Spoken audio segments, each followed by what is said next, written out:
Alright, we're going to get into Leviticus chapter 19. And the Lord spake unto Moses, saying, Speak unto all the congregation of the children of Israel, and say unto them, Ye shall be holy, for I the Lord your God am holy. Ye shall fear every man his mother and his father, and keep my Sabbaths. I am the Lord your God. This is how serious the Sabbaths are. It's mentioned in in almost every part before Leviticus, to keep Friday evening to Saturday evening free of work, free of dealings, out of the liquor store, and just like let's keep going. Verse 4, Turn ye not unto idols, nor make to yourselves molten gods. I am the Lord your God. As we remember back a little ways, that he was very angry when the Hebrews made molten gold calves. So let's keep going. Verse 5. And if ye offer a sacrifice of peace offerings unto the Lord, ye shall offer it at your own will. Offer it like at your own will. Not because other people said so or whatever down the street. Let's keep going. Verse 6. It shall be eaten the same day ye offer it, and on the morning, and on the morrow. And if aught remain until the third day, it shall be burnt in the fire. And if it be eaten at all on the third day, it is abominable, it shall not be accepted. But if we think about it, we didn't have refrigerators back in the day. All we used was spices to keep the meat fresh.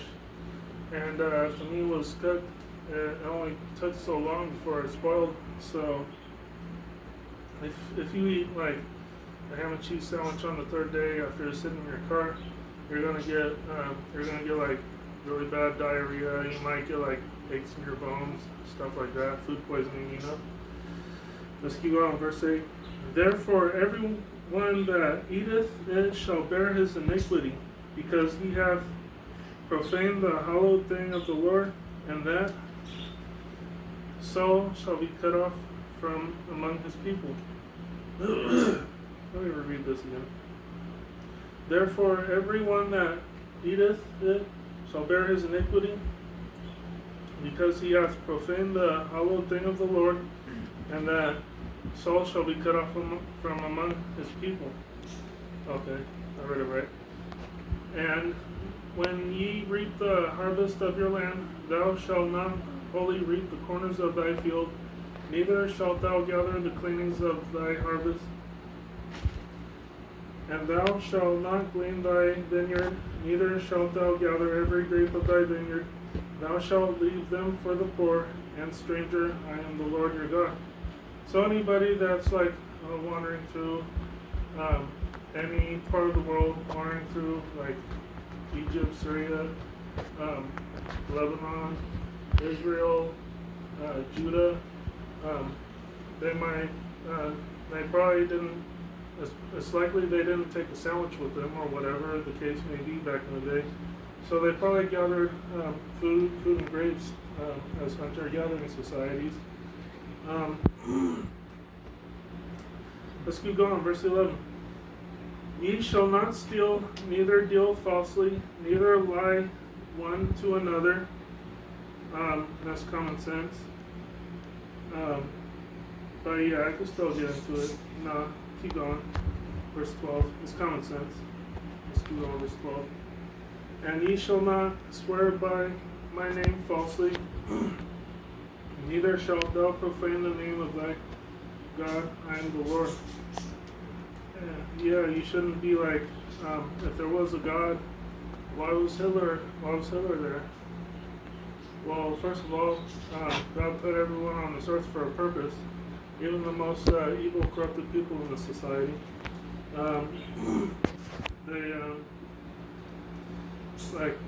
You shouldn't say if there was a God, why is there orphans, why is there Hitler, why is there racism, why is there this, why is there that?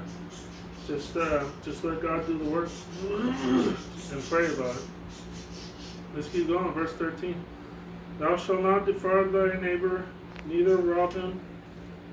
The wages of him that is hired shall not abide with thee all night until the morning. Thou shalt not defraud thy neighbor, neither rob him. The wages of him that is hired shall not abide with thee all night until the morning. Well, of course, because if you steal something of someone's or your shortchange, then you might be killed. Because there probably wasn't civil law back then, or Judge Judy or whatever. Let's keep going. Verse 14. Thou shalt not curse the deaf, nor put a stumbling block before the blind, but shall fear thy God. I am the Lord. Ye shall do no unrighteousness in judgment. Thou shalt not. You see, ye shall do no unrighteousness in judgment. Because God made us judges. He also made us. He also gave us discernment, and there's a lot of people that go around saying, no one shall judge me but God. But yeah, people can judge you through God, because God gave you discernment. He gave you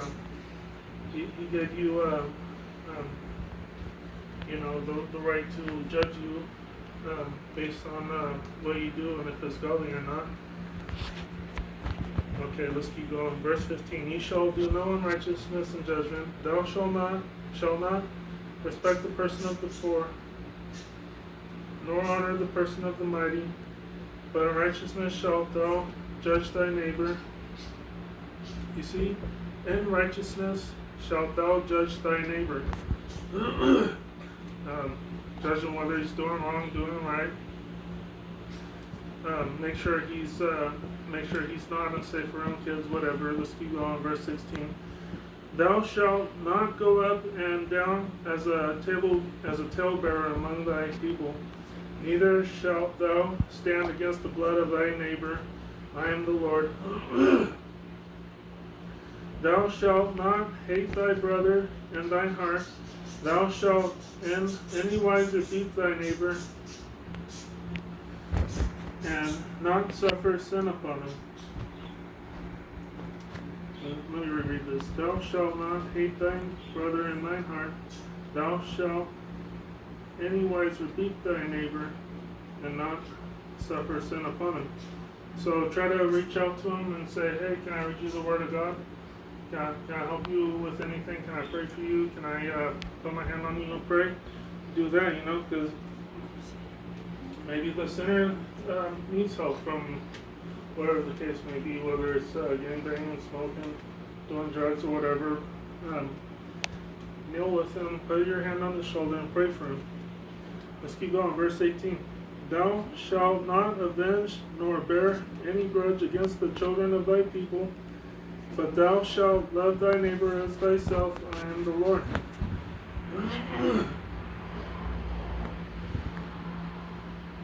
Okay. Thou shalt not avenge nor bear any grudge against the children of thy people, but thou shalt love thy neighbor as thyself. I am the Lord your God. So forgive people for their wrongdoings, because people are human. Stuff happens, Let's keep going. Verse 19. Ye shall keep my statutes. Thou shalt not let thy cattle gender with a diverse kind. Thou shalt not sow thy field with mingled seed, neither shall a garment mingled of linen and woolen come upon thee. So, make sure, let's see, thou shalt not sow thy field with mingled seed. Okay, so don't wear don't read that wrong.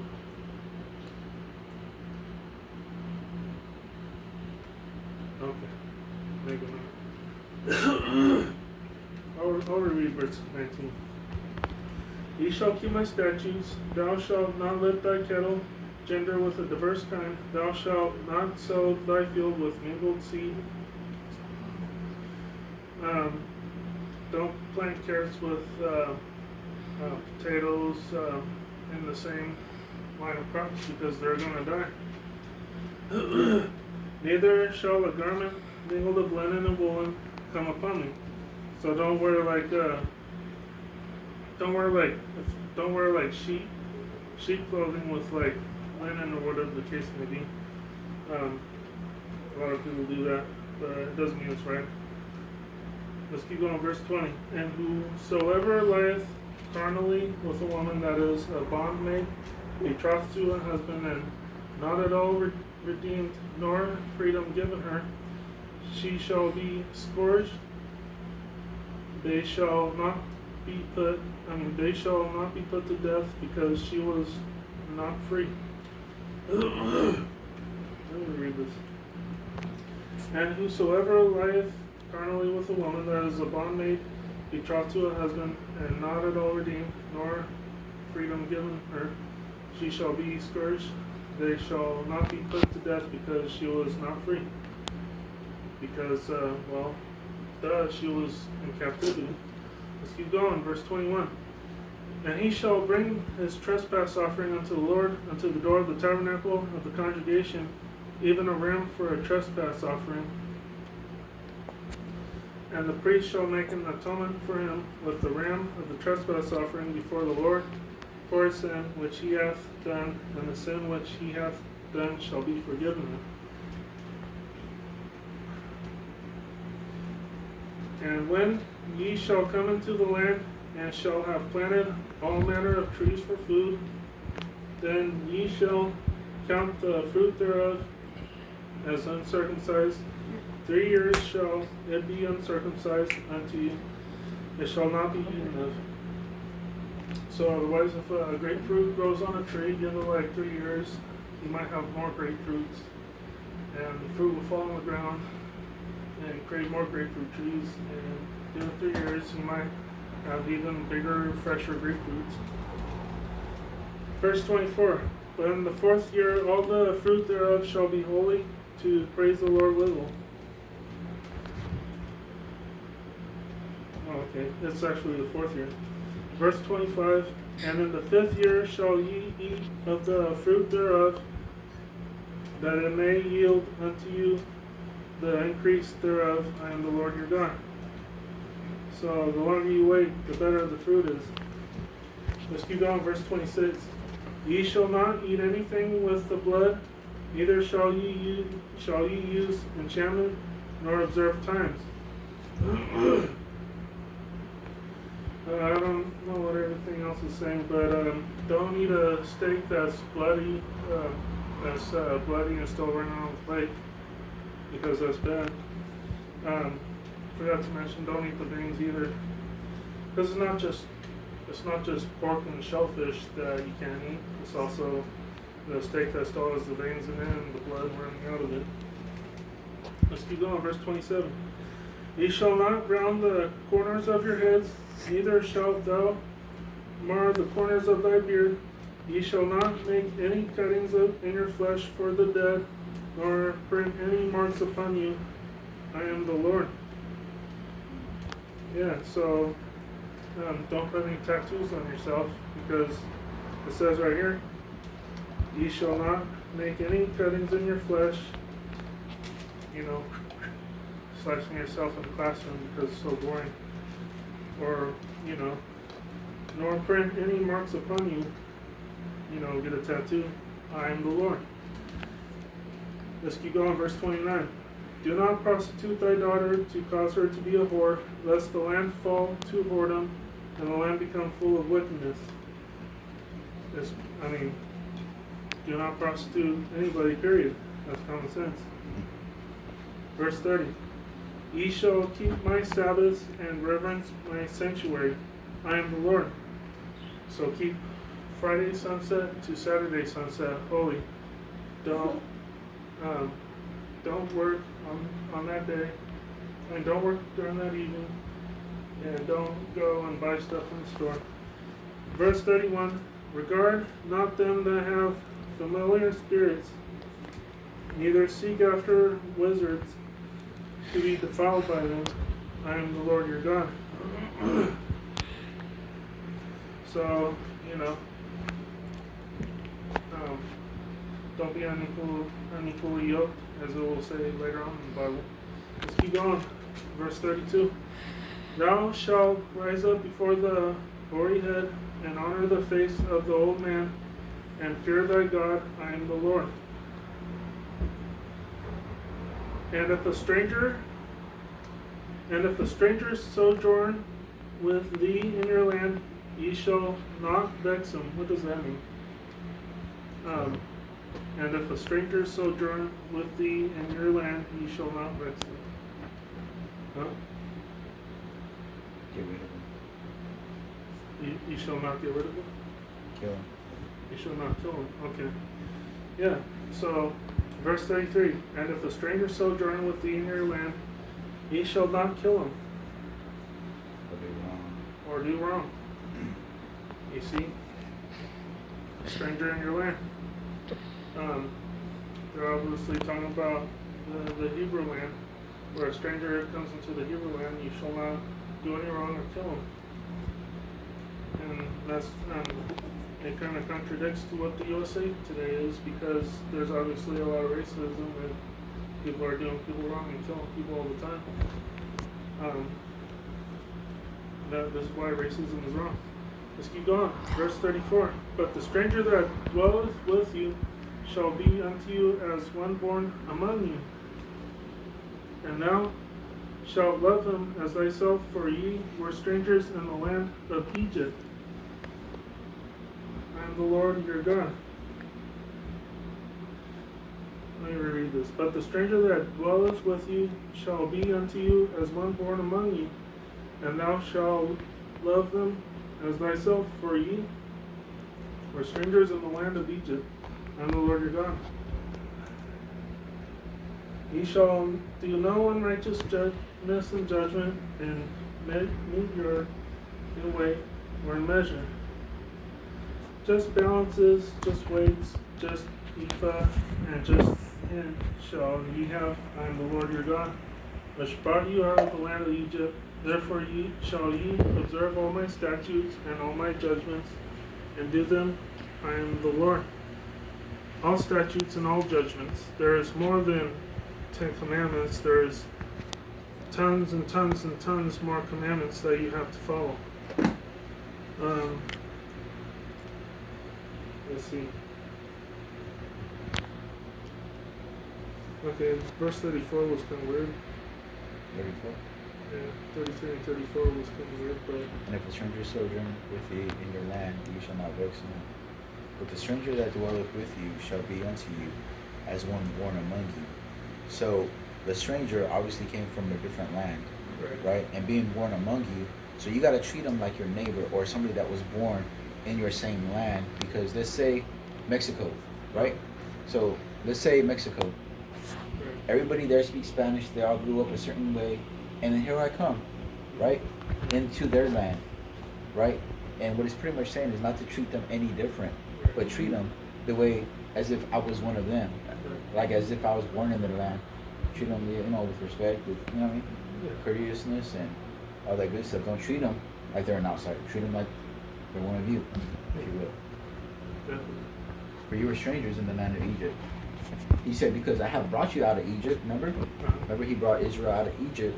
So when he brought them out of Egypt, he's saying, yeah, I took you out of Egypt.